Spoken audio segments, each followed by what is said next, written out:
Carrie Mackey, 4-H agent in Watauga County. I'm Margie Mancher with Family and Consumer Science in Watauga County. And we're here to share about our Local Foods for Local Kids Day Camp that we've been holding for probably 6 summers now, and wanted to share how we're integrating and working together. So I think we'll talk about what the day camp is like, first of all. And so Local Foods for Local Kids is kind of may not be a very exciting name for kids or families, so we also have a subtitle, and that's Pizza Adventure Week. And so what we do is for the week have the kids explore the community for ingredients for pizza. And so we explore a dairy farm and go to a cheese factory. We go to different farms and gardens, and we pick fresh ingredients for the pizza. We go to a mill and get the grain already ground up from the mill, and then we make pizza from scratch. So they're adding the wheat and the yeast together, and they're seeing just hands-on what it takes to make pizza and what all goes into that. Do you have anything to add as far as the day camp itself? Some years is challenging. It depends on what month we decide to do the day camp. One year I remember we were able to actually make our own tomato sauce and out of heirloom tomatoes, and I learned how expensive tomato sauce should really be. It was pretty amazing how much it costs to do that. But some years tomatoes aren't quite ripe yet, so we do the best we can getting our local ingredients. And it's interesting when the kids make their pizzas, even though they've procured or selected the ingredients and harvested them, some of them won't put any of the vegetables on their pizza. We try to target about 12 to 15 kids. Sometimes it might be a little bit lower than that. We charge $60 for the day camp, and we target 6 to 10-year-olds. That seems to work really well with the subject matter. They stay engaged with the topic. Well, as far as the background goes, one year I was asked to do a cooking demonstration or cooking classes with a lady that was from, I think, Pennsylvania, who came in for our Carolina Farm Stewardship Association meeting. And she shared with me this program that she conducted with kids, and it was very similar to what we wound up doing, where they would go and look for ingredients all week. They didn't make pizza, but they made a gourmet meal and then served it for their parents at the end of the week. So I thought that would really be a fun thing to do locally. And I talked to Korea about that and how we can make that happen. Right. It really fits in well with the long-range focus area that we were looking at that time, such as healthy lifestyles. And also locally, our extension advisory group, really wanted us to look at the agricultural heritage of our community, and there's also a lot of interest in local food, so it seemed like a good combination to be able to bring all these things together and to work together. We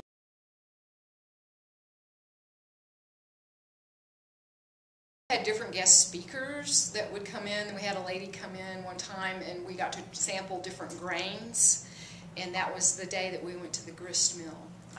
And so kids had never tried things like quinoa, which really isn't local, but we worked in nutrition education with that. Bringing in different farmers, and they do a great job taking the kids through tours of their farms. And we also, one year, we had a guest come in and bring in her grain grinder and have the kids actually grind the grain. So we also, I think we started out being funded through a Healthy Carolinians monies, and we were able to buy a lot of local food so the kids could have lunch provided by us by having that partnership.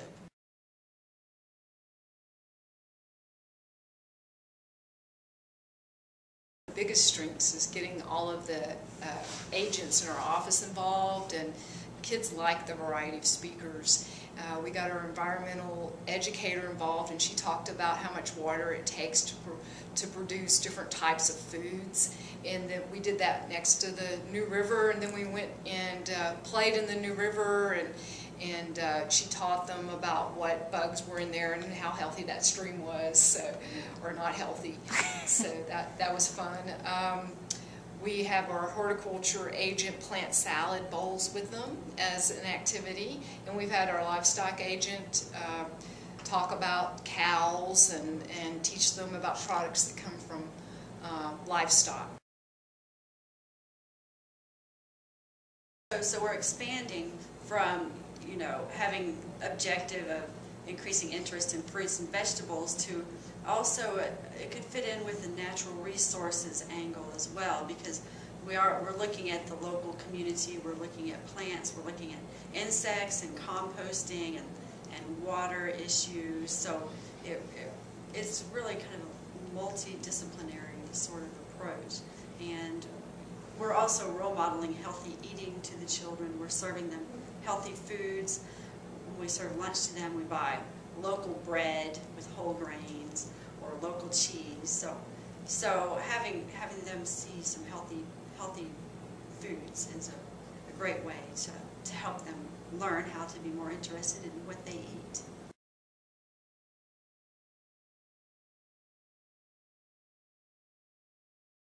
I think another challenge that we have had is evaluating the program. We've tried different techniques every year, and first we tried to do a paper-based evaluation. And these are younger kids, so it was harder for them to fill out a survey. And even though we had smiley faces and such, it still didn't pan out as we would have liked. We tried verbally evaluating them, have them stand up or respond with different questions. And I think we might be moving towards maybe surveying the parents and kind of seeing what impacts that they've seen with their kids when they come home.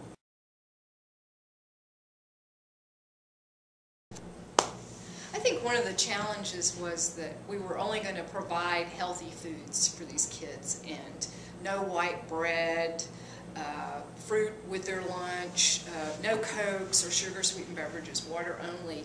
And some of the kids just wouldn't eat what we provided for them.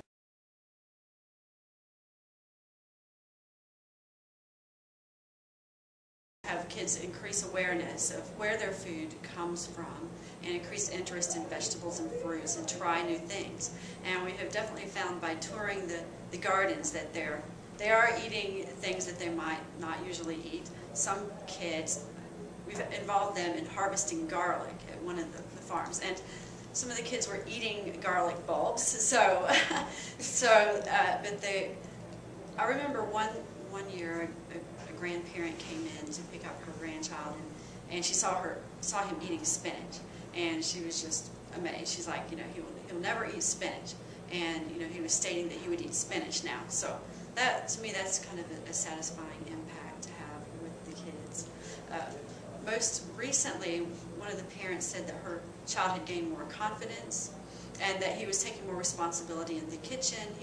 They had new recipes that they were trying, so it did make a difference. She could tell a difference within their home life. The families of all of these kids, after them being in this camp for a week, they become more aware. So yeah, they get a lot of exposure to that.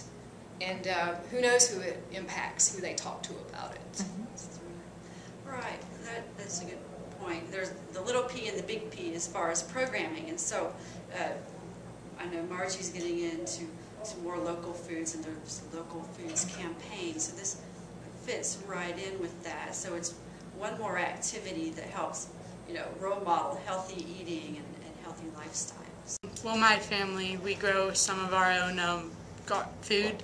Like in our garden, we grow green beans and tomatoes and zucchini and some squash and cucumbers. And so, but hopefully in the spring we'll start buying from the farmers market when it comes back.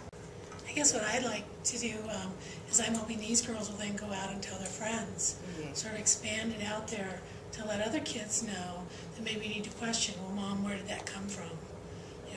that we get it here, or did it come from overseas, and then we're wasting all the energy that we've explored through this, is where your food print, kind of like your carbon print, but your food print. So hopefully these guys can then network with their friends and just sort of say, hey, this is what we're doing, and did you know you can get local food here, and I was able to grow this in my garden. So that's what we're hoping. I think it's paved the way for collaborations within our office. Information session in conjunction with our super summer, so families are coming in and they're finding out about other opportunities. They're often, some of the parents are interested in the topics and they're asking questions, like they want to raise chickens and have their own eggs, so we're feeding them to our livestock agent. So we advertise the program through our 4-H Super Summer brochure, and so they see that there are other opportunities that they can be involved with. Build a school garden at a rural school that's only about a 10-minute drive from town in our office, and having more summer programs through 4-H with the kids there. So kind of having that as our center, and there's a pavilion there, and I think getting into the community and getting the schools involved that way is really a good way to reach out. Also, I think that we're getting more and more into gardening with kids, and we're hoping to build. Right, and the participants they're asking about other opportunities. So one of the participants from the last year, I was able to get into an after-school program because he was asking for more 4-H things to do. So that really helped kind of get into the program. Advertise the program is through a 4-H Super Summer. So families are talking about this being a 4-H program. We use the 4-H logo. We have handouts for the families, and it has both the extension and 4-H logo. We try to discuss 4-H within the camp and the opportunities that we have. We also will display 4-H project manuals as well, so they can see that there's other things that they can explore through 4-H. It would be great to have this location base where we're actually meeting out at a garden and have the kids plant a garden. We could have a plant an herb garden.